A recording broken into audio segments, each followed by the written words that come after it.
Sebuah video viral yang menunjukkan dua bus menerobos palang pintu perlintasan kereta viral di media sosial pada Kamis 4 Mei 2023. Tampak pada video yang diunggah @sahabat_kereta, bodi bus bertuliskan TNI Angkatan Laut itu nekat melintasi palang pintu rel yang sudah diturunkan.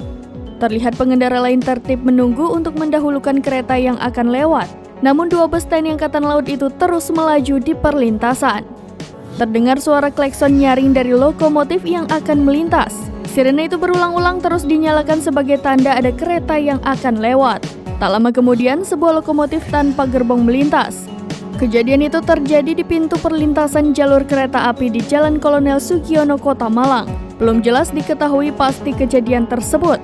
Menghimbau seluruh pengguna jalan raya sesuai Undang-Undang Nomor 23 tentang Perkeretaapian wajib mendahulukan perjalanan kereta api. Utamakan keselamatan, tulis akun tersebut.